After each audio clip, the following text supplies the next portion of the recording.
So I'm here with Steve Butcher in Brown Paper Tickets. Thanks for having me into the office today. Thanks for coming and inviting us to the program. Oh yeah, definitely. This is a beautiful space. We're just off of Nickerson, so we might get a little bit of boat sound in the background. So we'll call that ambiance of Seattle summer. Yep. It's the country's busiest drawbridge. So.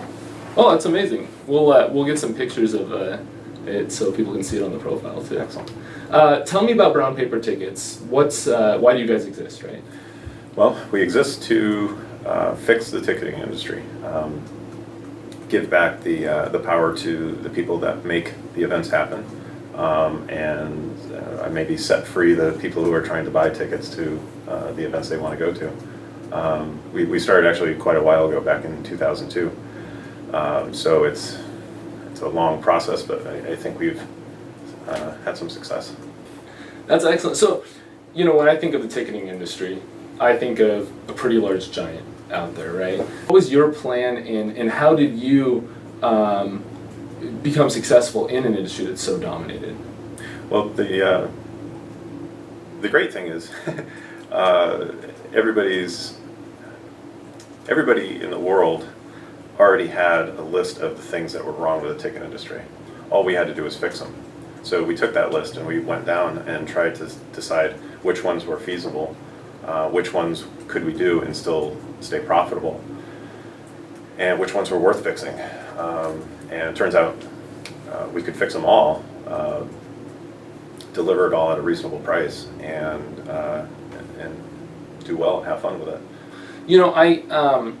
I talk to entrepreneurs or prospective entrepreneurs who tell me, I want to go start this company, but I'm not going to compete with Google. I'm not going to compete with Facebook.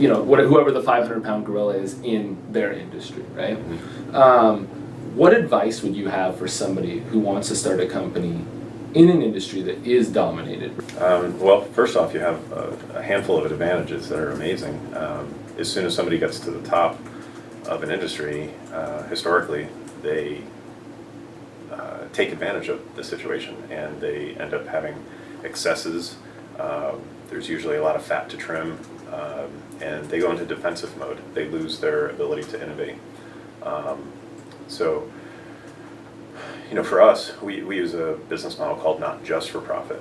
And one of the advantages of that is, while everybody's running for the dollar, you run for the customer, right? And service them, do anything they need. And it takes all the pressure off. You're not now competing against somebody else. You're trying to do the best job you can.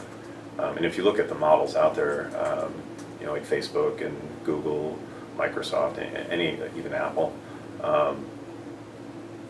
they all have a disadvantage because they have to defend what they have, because the prize for them is cash. It's they're IPO'd companies, so there's a both personal and legal obligation to pursue that goal. So that's one half of it. If you're not going after the same goal as they are, then you might be the only one trying to actually do the best job they can for the customer. Sure. So make a list of what's wrong with the industry that you're trying to get into. Fix as many of those things as you can, and then just go that extra 10 miles.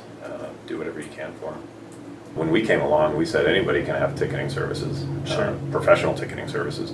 The market started to get bigger and bigger and bigger. And about that same time, when we started to get traction and build a new market, the Ticketmaster and Live Nation went through their long merger. And it was a retreat. They basically said, we're not going to try to compete on that level. The margins aren't big enough. Basically, Brown Paper Tickets spoiled that. To compete with us, you have to work on somewhere near our margins. Sure. And that's completely outside the publicly traded company. So now we don't have them as competition. We have the vacuum that was created by their leaving the industry, and our new business model attracted a lot of other companies into it. So it sounds like you're not directly competing with Ticketmaster. You're not. It's not a 300, right? Running in and going up against the whole army, right? It's that you found a niche that they don't necessarily want to touch, Right. or that they actually even retreated out of. From what I hear from you is, find your advantage, whether that's in being nimble or being able to change a business model because you may not have one yet, right? And just solve the problem in a better way, right? And really, spend the time to go after the customer, because there are problems that will arise in an industry dominated by one or two players. Yeah, yeah, and the opportunities are so abound now since, it sounds kind of goofy to say it, but companies have become so greedy and they're now super citizens of our country, and they have so much power. Sure. They're really just teetering giants. If you place the right business model in the right places, Right. they could all just fall over. And hopefully, I know with our industry, we've left tens of millions of dollars personally in people's pockets. Sure. By reducing service fees and increase the market size at the same time. So Right. huge advantages for society. Sure. Well, excellent. Well, again, thank you for having me into your office, and Welcome anytime. get out there, compete. Doesn't matter if the industry is dominated. Find your niche and solve the problem. Absolutely. Have fun.